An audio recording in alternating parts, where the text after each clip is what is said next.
So good afternoon, ladies and gents. Welcome to this, the third of this series of lectures on the modern history of Protestant Christianity. Protestantism began as a European religion almost 5 centuries ago, and it has nowadays become a global one. If we'd been telling the story of how that came about, that process of globalization, if we'd been telling that story 50 years ago, we would have told a story that was chiefly about missionaries and about empires. We would have noticed that until the 18th century, Protestants were very bad at spreading their faith beyond their own culture, partly because they tended to insist that converts should absorb and conform to European norms. The idea of converting people and civilizing them went hand in hand. We'd also have understood, thinking about this 50 years ago, that the change in the tempo and the success of Protestant mission during the 18th and especially the 19th and early 20th centuries was part of the story of European imperialism, in which imperial success at imposing European norms onto societies across the world meant that European religion could piggyback on the process. And if we'd been looking at this from that perspective of half a century ago, we'd sensibly be concluding that that process was probably over.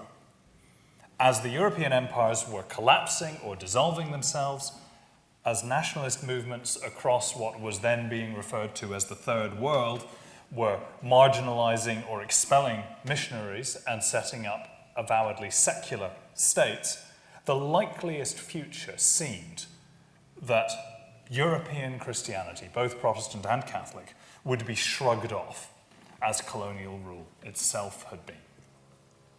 And it has spectacularly failed to happen that way. Instead, as colonial empires have faded away, Christianity has embedded itself across the planet and racked up unprecedented numerical growth. The numbers are tricky and in themselves not terribly helpful, but on any showing, more than half of Africa's population are now Christians. That share is still rising, and of those, well over half are Protestants, if we define Protestantism broadly, as I think we must. In Asia, where of course more than half of the human race lives, the picture is patchier, but there has been spectacular growth in Korea and more recently in China, two very important examples to which I'll be returning later.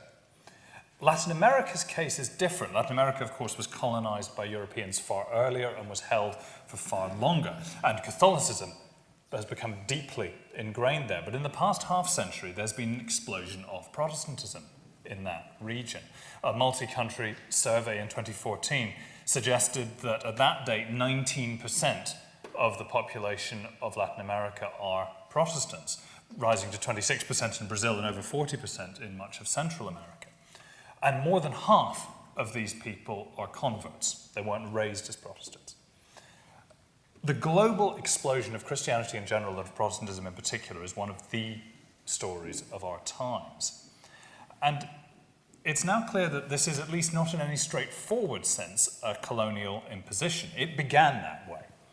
But the theme of Protestantism's growth around the world has been its success in turning itself into the world's local religion, adapting promiscuously to whatever situation it finds itself in. And in this lecture, I want to take a tour of some of those adaptations with you. We'll meet some European and American missionaries along the way, but I'm going to be focusing instead on how peoples all over the world have picked up Protestant Christianity and run with it. And we'll finish by looking at some of the consequences of that.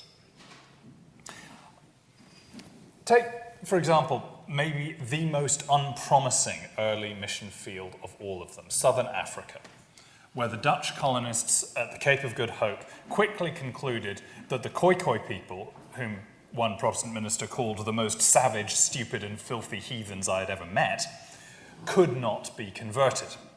Another minister said that this was because they are so used to running around wild that they can't live in subjection to us. Notice how conversion and subjection are assumed to go together. But in 1737, the Moravian Church, a revivalist sect which was one of the most prolific sources of early Protestant missions, sent a young German named Georg Schmidt to South Africa. He bought a farm some 20 miles east of Cape Town, which he named Ganadenda. I think that's how you pronounce it.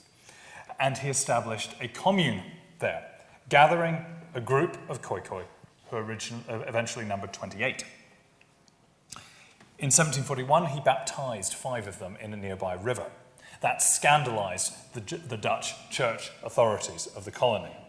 He came under pressure from the church. He got some backing from the governor, but felt isolated. It was made clear that nobody was going to be allowed to come to join him. And in 1743, worn down by this conflict, Schmidt returned to Europe. Nobody was allowed to replace him. As a parting gift, he gave his Dutch New Testament to a girl from the community whom he'd baptized, a 6-year-old girl who was baptized with the name Magdalena. 49 years later, in 1792, Moravian missionaries were finally able to return to Genadendal. And when they arrived on Christmas Eve, they were greeted by the now elderly Magdalena, who unwrapped her treasured Bible from its sheepskin case. Her failing eyesight meant that she could no longer read herself, but she had a young woman read the story of the Magi's journey to Bethlehem for the newcomers. The community had, it turned out, endured in isolation for half a century, meeting to pray under the pear tree that Schmidt had planted, teaching their children to read Dutch. The visitors' appearance, they said, didn't surprise them because God had told them in their dreams to expect their return soon. Now, we may suspect that that's a story that's grown in the telling. But if nothing else, it's an early sign that the region's peoples could quickly make Protestantism their own. From the 1790s onwards, missionaries poured into South Africa, establishing farmsteads, many of them modelled on Genadendal, and fanning out across and beyond the rapidly expanding territory of the Cape Colony. From the beginning, these missionaries reported intense and dramatic conversions amongst the peoples they preached to. Their preaching resonated with the existing spiritual practices of the region in sometimes unexpected ways. The Christian sacraments of baptism and the Eucharist made self-evident sense to people for whom water and blood had long-standing religious significance. We find swiftly stories of African Christians interpreting dreams, singing, displaying vivid emotion in prayer, their cries sometimes drowning out preachers' voices. A German missionary in 1816 reported that my hearers were drowned in tears, others were unable to sit or stand, and that once his service was over, they would withdraw together into a field to pray. Their unconverted neighbours, he said, tended to despise these displays. They thought it was shameful for adults to weep. The missionaries themselves, this is one of the persistent features of these accounts, the missionaries themselves are taken aback, not truly expecting their ministry to have succeeded. Robert Moffat, who was a Scots missionary with the Tswana people, wrote that when a revival struck in 1829, we were taken by surprise. Although it was impossible to keep either order or silence, a deep impression of the divine presence was felt. They sang till late hour, and before morning dawned, they would assemble again at some house of worship before going to labour. And Moffat had no doubt this was authentic. In fact, he was a little alarmed by it. He wanted to channel it into what he saw as a more mature, by which, of course, he meant a more Scottish faith. And he remained with the Tswana for a total of 49 years. But another Scot, the age's best-known explorer missionary, David Livingstone, disagreed with Moffat's approach. He argued that as soon as what he called a native church was formed, it should be left to its own devices, rather than being infantilized by continued missionary support. He wrote, "We have great confidence in the essential vigor of Christianity, which blooms in imperishable youth wherever it's untrammeled by the wisdom of men. Sow the seed and it never dies." Now, of course, that's an article of faith. It's not a sober observation. But there was apparently evidence for it in 19th century South Africa.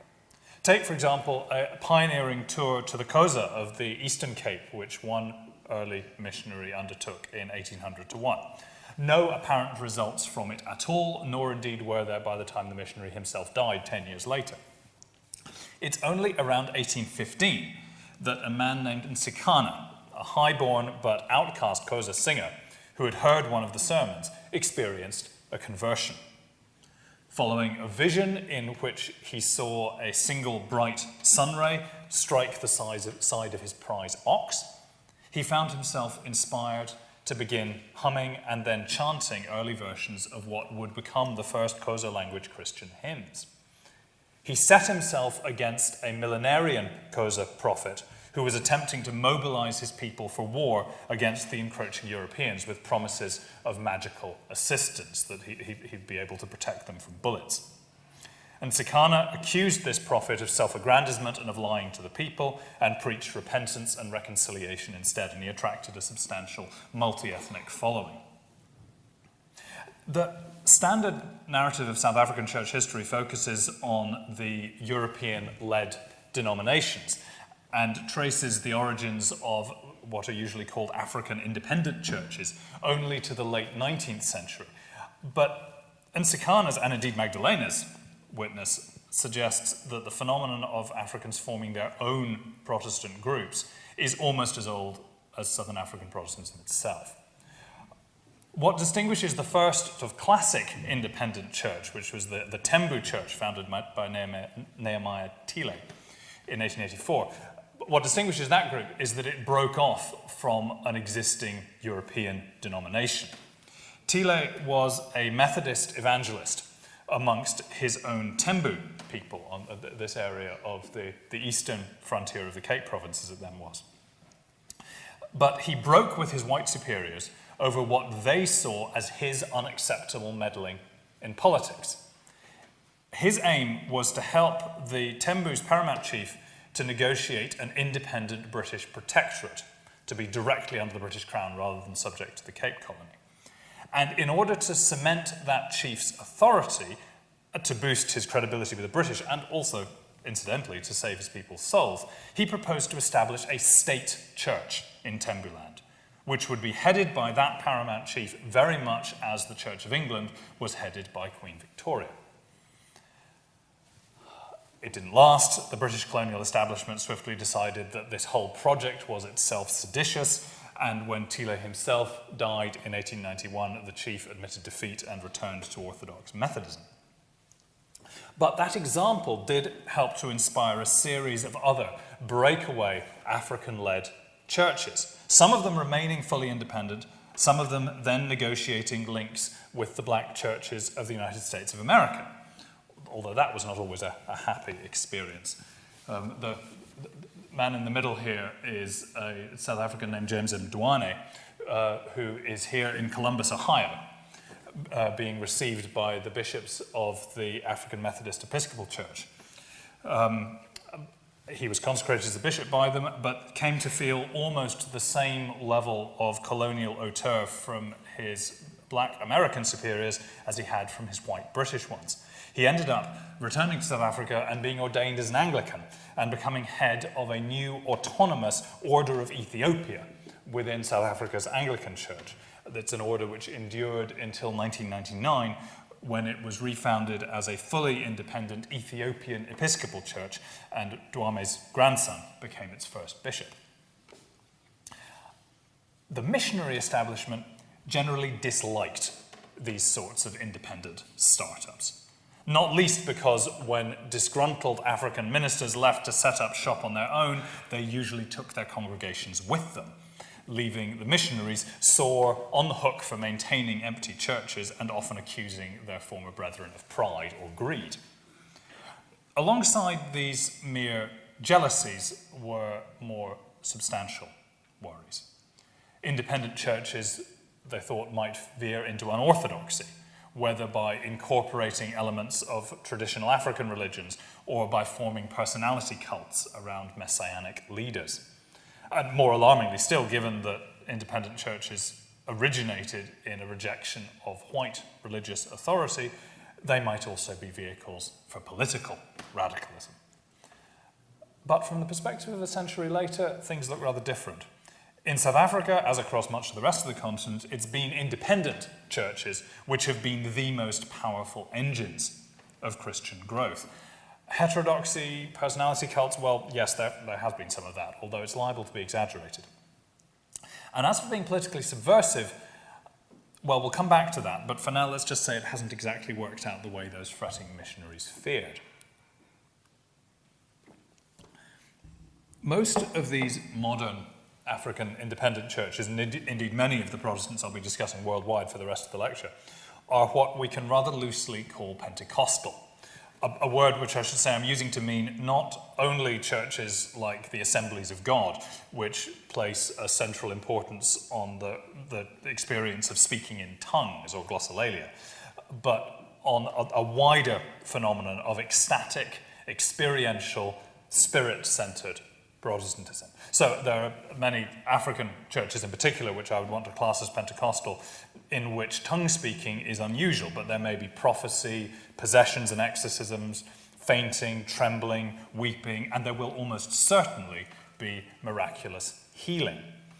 The 2014 survey of Latin America that I mentioned suggests that well over half of all Protestants in Latin America, and it rises to over 70% in Brazil, Colombia, and Nicaragua, well over half of all Protestants claim to have witnessed a miraculous healing. One of the sparks for Pentecostal growth in 1980s Nicaragua was the story of a Sandinista soldier who was raised from the dead in the Matagalpa region in 1983 or 84.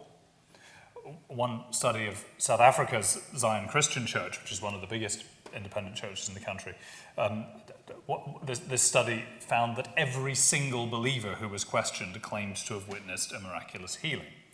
There are a great many individual stories about these. The longing for and faith in divine healing is, of course, partly a matter of simple practical need, not least in countries where the medical systems leave something to be desired. But healing, I think it's important to stress, is not, in this sense, merely a medical transaction.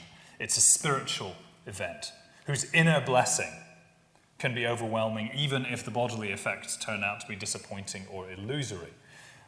The bodily need can be what leads to an inner experience of the Holy Spirit, which turns out to be apparently as transformative as the experience of speaking in tongues or of prophesying. So if the healing turns out to be of no lasting medical benefit, or if the tongues turn out to be an incomprehensible babble rather than an unknown human language, that's almost beside the point. The inner experience itself is life-changing, regardless of the outward manifestation.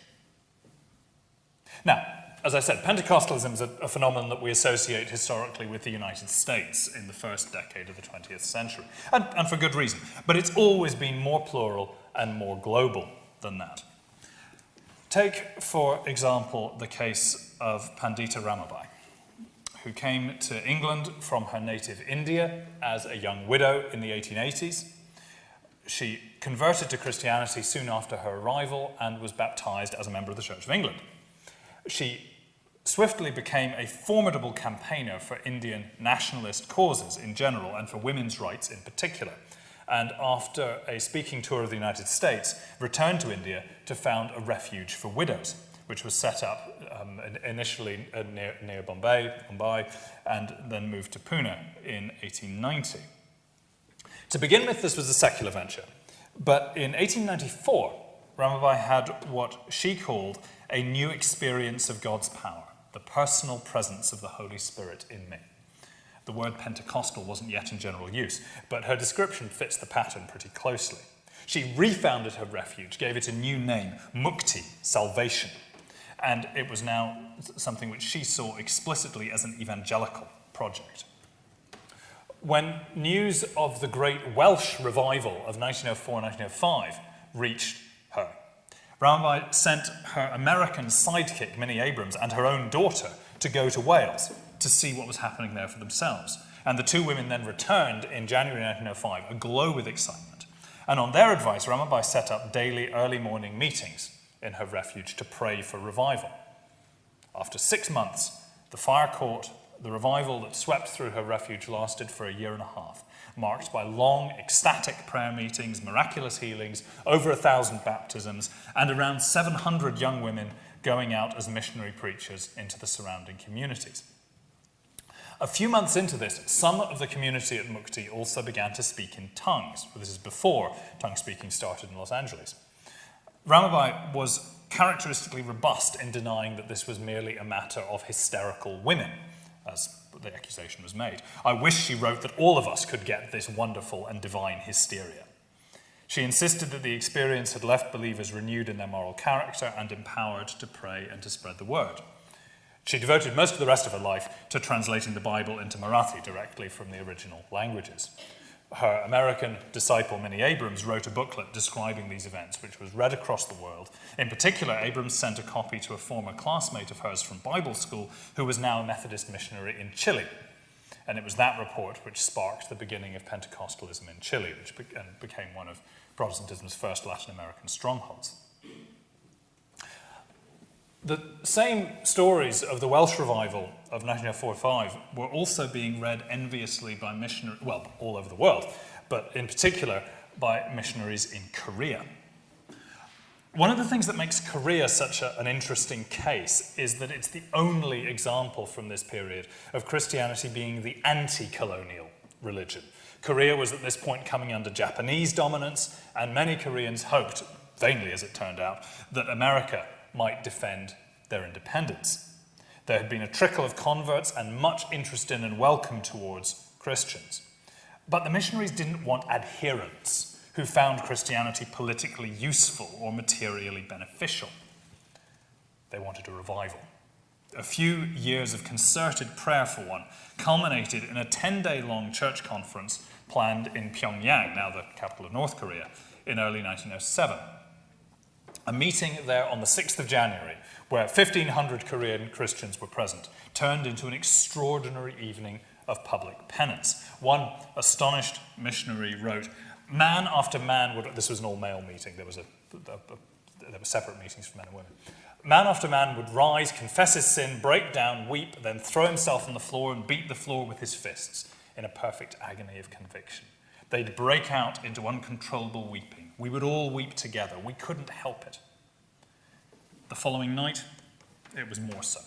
Every sin a human being can commit was publicly confessed that night. Pale, trembling with emotion, in agony of mind and body, guilty souls, standing in the white light of their judgment, saw themselves as God saw them. The scorn of men, the penalty of the law, even death itself seemed of small consequences, if only God forgave. When the conference finally broke up, the revival rippled out across the country, not least through its mission schools. 30,000 Koreans applied for baptism that year. This is what one missionary said about these events, an American. He said, "Until this year, till 1907, I was more or less bound by that contemptible notion that East is East and West West, and there can be no real affinity or common meeting ground between them. With others, I had said the Korean would never have a religious experience such as the West has. These revivals have taught me that the Korean is at heart and in all fundamental things at one with his brother of the West." To remove the spectacles of pervasive racism with which Westerners of this generation viewed the world was remarkably difficult. But this man at least felt that his eyes had been opened. He was so impressed by the piety that he'd seen that he now thought that the East not only has many things but profound things to teach the West. And until we learn these things, we will not know the full-orbed gospel of Christ. After this, control of the Korean church rapidly transferred from missionaries to Korean leadership. The last non-Korean moderator of the Presbyterian church, the biggest one, stepped down in 1919. And Korean Protestantism's distinctive features began to emerge. There's a marked apocalypticism.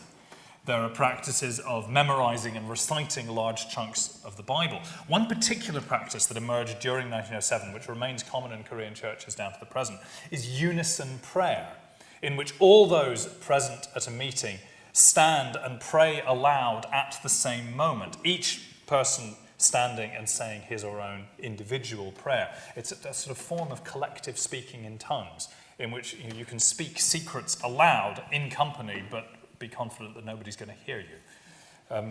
Repentance is both highly individual, but corporate as well. 1907 is also the year when the first self-styled Sunbogium, or full gospel, or pure gospel church was founded in Korea, with a Pentecostal-style emphasis on healing and on God's love being made real in this life.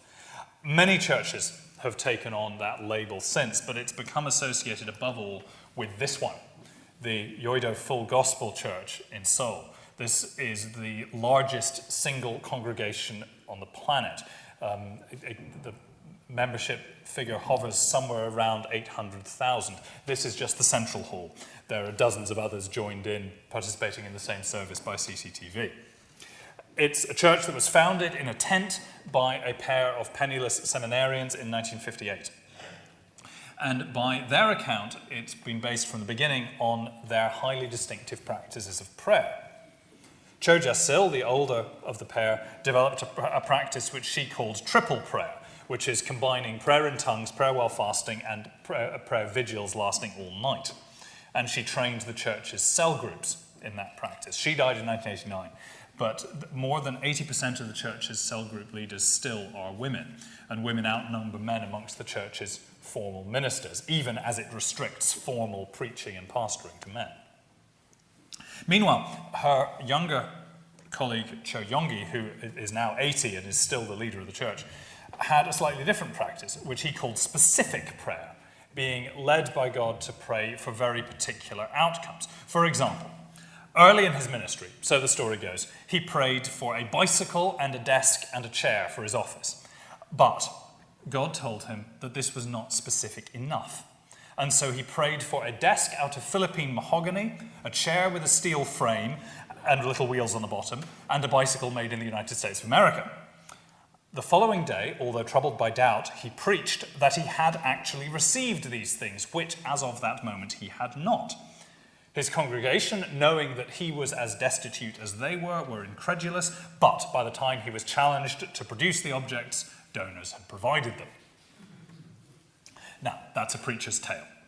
But Cho extended this principle far beyond bicycles. He would spend whole nights in prayer, such that by the morning he was too hoarse to speak, and passengers at the bus station near the tent church were complaining about his loud praying.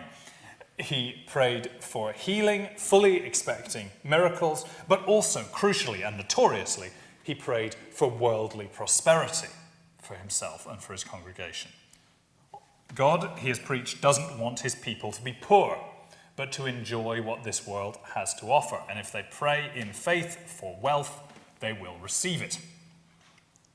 This so-called prosperity gospel has been much derided, not least by other Korean Protestants. But in its Korean context, it's not quite as crass as it looks. Never before in human history had any mass human society lifted more people out of poverty as fast as happened in South Korea in the 1960s, 70s, and 80s. The Full Gospel Church was founded amongst the urban destitute, dislocated people who didn't know that they stood on the cusp of an extraordinary economic boom. Even secular economists used the word miracle to describe what happened in Korea in these years. The prosperity for which these uprooted city workers prayed poured down on them. How could they not thank God for the blessings they were receiving? At the same time, a different but weirdly parallel story was unfolding in Korea's giant neighbor. China had attracted more attention from missionaries than any other single country in the 19th century.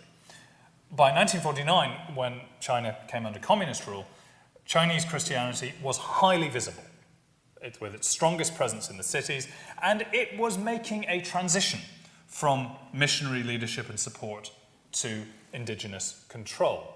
But it still had a long way to go.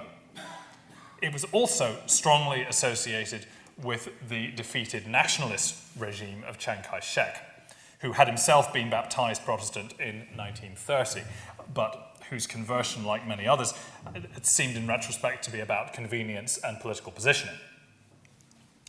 The new communist regime saw Christianity as doubly doomed. both as a matter of basic Marxist principle, in which religion's destiny was to wither, and also in the particular Chinese case, because Christianity was an imperialist imposition which a newly strong and unified China could at last shake off. And those two assumptions drove the communist regime's early policy. Christianity, like every other religion, only in this case a bit more so, would be fenced off and would then be allowed to quietly die in peace.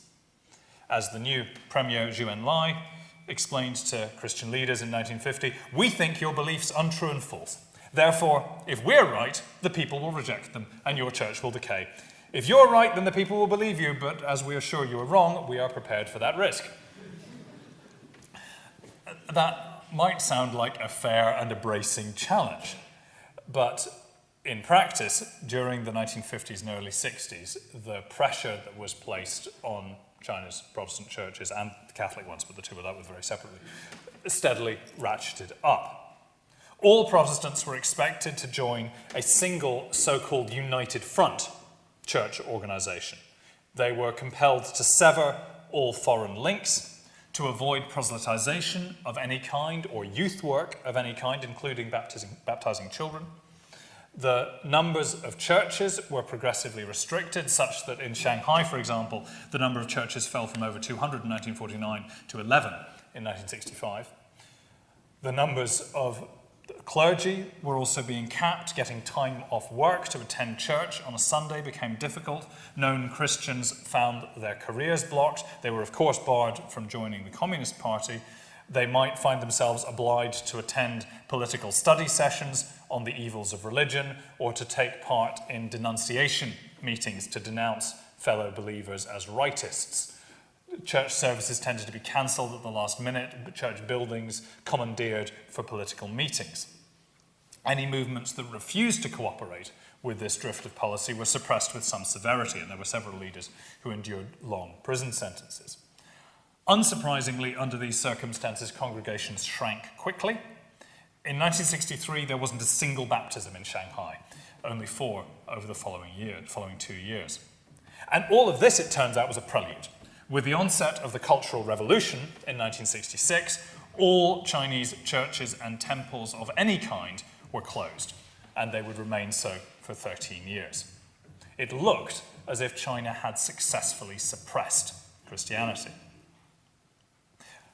But, as in Korea, the missionary-led churches were not the only story. I don't have time this afternoon to do more than glance at the weirdest and bloodiest episode of indigenous Chinese Christianity, or quasi-Christianity, the so-called Taiping Heavenly Kingdom of the mid-19th century. This was a huge rising against the Qing dynasty, led by a failed civil servant who had had a vision, read a first-generation Chinese Protestant tract, and concluded that he himself was Jesus' younger brother, and had been called to establish a heavenly kingdom in which only God was the emperor, not some blasphemous human. He set up a theocratic regime which imposed a quasi-Christian, sort of quasi-modernization across a swathe of central China for much of the 1850s. And this was all enforced with apocalyptic severity. For example, any soldier who couldn't recite the Ten Commandments correctly was summarily beheaded. The movement was eventually suppressed by the Qing with reprisals on a genocidal scale. They wanted to wipe out all memory of it. The total death toll from the entire business is normally estimated around 20 million. This disaster left Chinese rulers from then to now with a conviction that religion in general and Christianity in particular are dangerous. Whether the Taiping helped to seed the spread of more orthodox Christianity in later decades is, well, more contentious, but it's at least striking that the areas of Christian strength in modern China map fairly closely, though not perfectly, onto the regions once held by the Taiping. More to the point, early 20th century China had seen the emergence of a number of independent Chinese churches, much as was happening in contemporary South Africa. From one-man revivalist outfits through to more structured denominations like the True Jesus Church with its messianic leader, or the Jesus Family. That's a group which embraced strict communal living, all property being held together in its own villages in the 1930s, and for a while thought that it and the communists could rather get on. Or maybe most significantly, the group sometimes known as the Little Flock, which were derived loosely from the English Brethren. They embraced a radical egalitarianism, were opposed to structures, forms, hierarchies of any kinds. All of these were, of course, suppressed with some ferocity by the communists in the 1950s.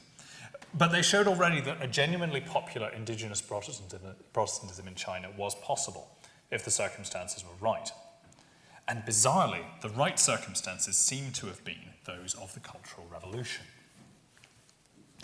One of the foremost historians of Chinese Christianity reckons that Protestant numbers, having been shrinking before 1966, increased 5- or 6-fold during the period of the Cultural Revolution. It seems that even before the suppression of public worship in 1966, some believers were beginning to meet for worship and fellowship illegally, in private, in their homes, instead of in the publicly established churches. And during the Cultural Revolution and its aftermath, these so-called house churches had the stage to themselves. It's not unusual for Protestants in modern China to point out proudly the woods or mountains where their predecessors gathered by night for worship during the Cultural Revolution. These legends are doubtless true, but they maybe don't tell us very much.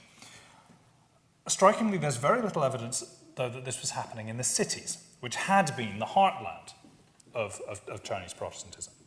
There may have been some house churches meeting in Nanjing, but oral history work undertaken in Shanghai has so far uncovered no evidence at all of underground Protestant groups meeting in that city during the Cultural Revolution era. Merely, at best, 2 or 3 members of a single family, sometimes meeting together in near silence to pray or to recite memorized portions of their now illegal Bibles. Urban believers could generally do no more than hunker down and wait for the world to change. But their rural brethren needed less patience. Communities of the supposedly suppressed True Jesus Church and Jesus Family began to swim back into being in these years. A formidable network of underground congregations emerged in Henan province in the early 1970s, which had once been a stronghold of the old Little Flock movement. Protestant growth in that province in the 1980s would spark official alarm about what its officials were calling Christianity fever. How was this recovery possible? Well, the Communist Party itself needs to take a good deal of the credit. All of those purges and denunciations do seem to have achieved their aim. They broke the association between Christianity and foreign imperialism. Kicking away the Chinese church's missionary crutches was not an act of kindness, but some at least of them discovered that they could still stand. And having already left missionaries behind, they were no longer tainted by association with them. One rural Protestant in 1996 told a researcher that she was surprised to learn that there were any Protestants in any country other than China. Now, she may have been an outlier. But when the party forced the Protestants to stop being imperialist running dogs, they did them a favor. The Cultural Revolution itself, I think, brought Protestants 3 blessings in, it should be said, a very convincing disguise. First of all, the movement's very brutality was counterproductive, as Maoism slowly lost credibility and its victims gained it. For the first time in its history in China, Protestantism was unambiguously the religion of the oppressed rather than of aggressors or collaborators, as it had so often been before. Secondly, the sheer chaos of the Cultural Revolution created new freedoms in practice, even as they were being denied in theory, especially in rural areas. The onslaught of the Red Guards was terrifying, but it wasn't very systematic. After all, a movement which explicitly targets the educated is unlikely to have a very effective bureaucracy. By 1968, different Red Guard factions across China were close to civil war. State administrative control in many areas was faltering. In rural regions, it turns out discreet believers could suddenly get away with quite a lot.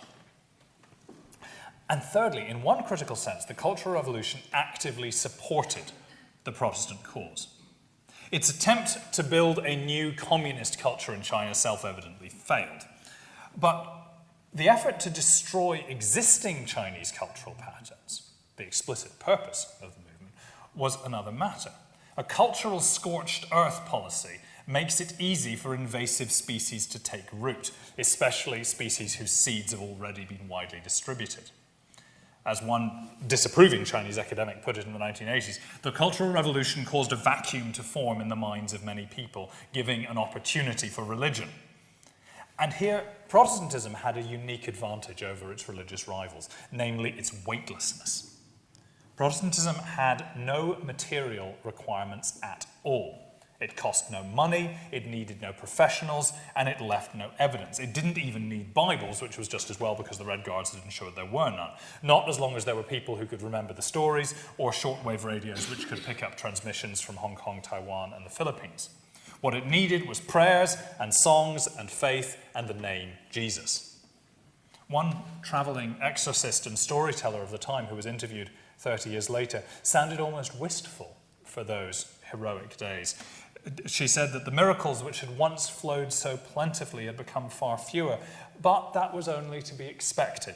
Now, she said, we don't need those works anymore. For now we have the Bible, the hymn book, pastors who preach. At that time we didn't have any of these. The only thing was that God spoke to you directly. The talk of miracles there, I think, is important. Plenty of testimonies from this period suggest that miracles, both the promise of them and the actual experience, were critical in attracting converts and convincing skeptics. And again, the prominence of women evangelists is important. This rural Protestant resurgence was overwhelmingly female, over 70% on most accounts. And the Chinese church remains one of the most female-dominated in the world. Two other themes in particular, it seems to me, stand out from these accounts. One of them is the ability of Protestant Christians to find meaning in and to draw strength from the fact of their suffering and their persecution. That is a long-standing Protestant specialty. It's one of the things which has always made Protestantism very hard to eradicate by force. But it was particularly valuable in this context, and it remains significant in China down to the present. The Chinese hymns are full of these sorts of meditations on suffering. The other theme I'd want to underline is the way that Protestantism in China came to be associated with outstanding moral rectitude in many areas. For example, one 1987 study of rural Protestant growth by a non-Christian Chinese sociologist commented on the moral transformation that he saw in converts, where he was seeing ancient quarrels being healed, families reunited, people abandoning smoking and drinking, through to incidents like returning money to shopkeepers who've accidentally given too much change. People from all walks of life, he said, including numerous cadres, Communist Party members, despite the fact that they're non-believers by definition, all speak well of these people. This is the kind of reputation that Christians in a great many ages have aspired to, but have very rarely attained. One element of that reputation for high moral character that I want to pull out, that's a strict ethic of non-resistance to their oppressors. Chinese churches have, at least until the current crackdown that's been happening in Wenzhou in the last 18 months or so, there's hints of something different happening there recently. But until recently, Chinese churches have tended to be punctilious in refusing to make any sort of open opposition or resistance to the regime, in attempting instead to cooperate and assist the police as far as they can to avoid conflict of any kind. And that brings us to one final question, which I'd like to finish with, drawing these various cases together. The cases of local indigenized Protestantism around the world, which I've talked about, are extremely varied, but they have one thing in common. These are Protestants, all of whom have found themselves under politically repressive regimes of one sort or another, from the military dictatorships of Korea and Latin America in the 1960s, 70s, and 80s, to the communist regime in China and the apartheid state in South Africa. And with only a few exceptions, these indigenized local Protestant groups have deliberately and self-consciously refused to protest against their rulers. In Korea, under Park Chung-hee's dictatorship, one Presbyterian church joined with many Catholics in opposing the regime, developing what it called Minjung theology, a theology of the masses, as it was titled, analogous to the Catholic liberation theology that was emerging in Latin America. There was tremendous interest in Minjung theology from thinkers all around the world, strings of conferences, publications, and so forth. Interest in it almost everywhere apart from within Korea itself. As a mass movement, it fell flat. That one church did succeed in increasing its membership by 11% in the late 1970s, but the much larger mainstream Presbyterian church grew by over 70% in the same period. And this was the church that was openly cozying up to the dictatorship. There's a similar story in South Africa. The theological opposition to apartheid came from the international denominations, such as the Anglicans and Methodists, and indeed one crucial wing of the Reformed Church.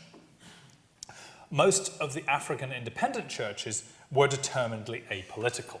Most, not all. Some of them even curried favour with the regime. In 1985, when the newly formed United Democratic Front was mobilising civil society groups in South Africa of all kinds for an unprecedented wave of resistance to the apartheid regime, the African Zion Church invited President P.W. Botha to preach at its Easter 1985 service and invested him with a church honour. Likewise, Augusto Pinochet's 1973 coup in Chile was greeted with a joint declaration by 32 Chilean Pentecostal and evangelical denominations stating that his coup was, I quote, God's answer to the prayers of all the believers who recognized that Marxism was the expression of satanic power. Pinochet became an active patron of the Pentecostal Methodist Church. He used their huge church in Santiago as the site of his annual National Thanksgiving service, and he even asked its pastor to serve as a minister in his government. I should add that he refused.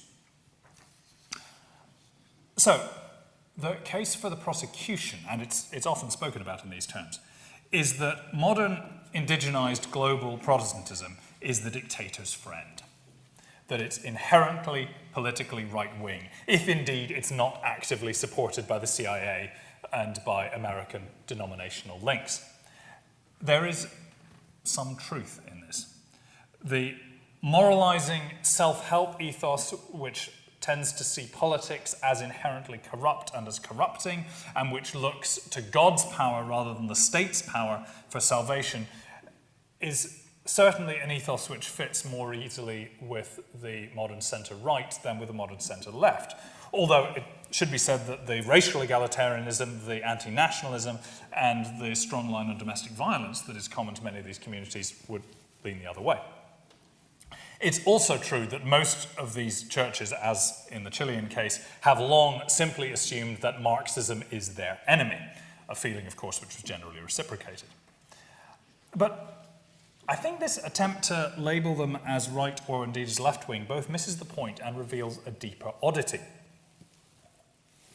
An oddity about the modern world, which is the widespread conviction which has dominated European and European-derived societies, at least since the French Revolution, that politics fundamentally matters.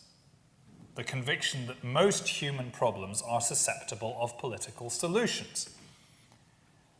Even when it doesn't produce utopianism, this pervasive gospel of politics tends to lead us to presume that there is moral value in political engagement, such that, for example, we regard the act of voting as virtuous, we regard taking an active interest in political affairs as virtuous. We applaud when vulnerable peoples across the world engage in political protest at considerable risk to themselves and with very uncertain prospects of achieving anything.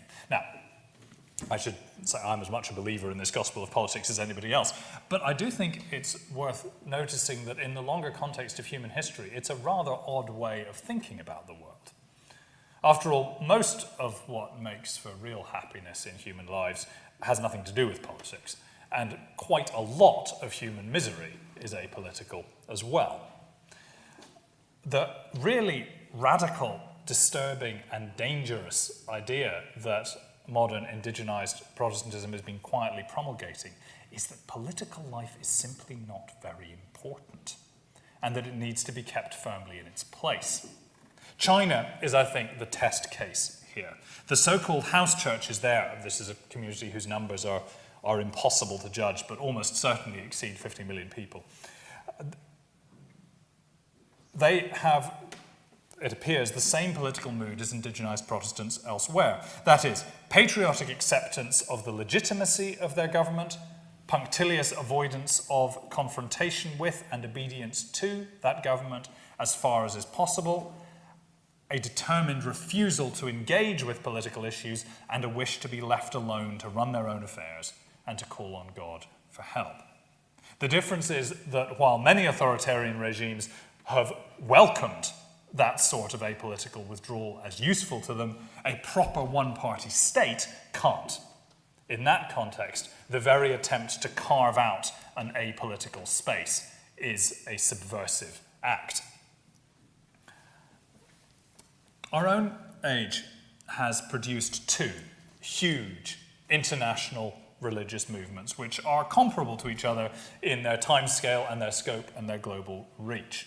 One of them, jihadist or revolutionary Islam, has attracted enormous political attention. Chiefly, of course, because it is explicitly and centrally political, indeed military, in its ambitions. The other, renewalist or broad Pentecostal Protestantism, which has gone from a standing start to 500 million adherents in a century, has been much less noticed by the rest of the world. Chiefly, I'd argue, because it's shown so little interest in political affairs, but is instead focused on renewal and on resourcing the lives of individual believers and communities. I think it's unclear how long this can carry on, how long that political blind spot can be maintained. Certainly in parts of Africa, where these churches are now forming near or actual majorities, Protestants of this kind are being drawn into politics, and some of them are actively moving into politics. And of course, everybody wants their votes. But for the time being, at least, this does remain a local religion, not only in its variety, but also in the sense that it's focused on localities, communities, and individuals, even as it is quietly turning itself into the local religion of the whole world.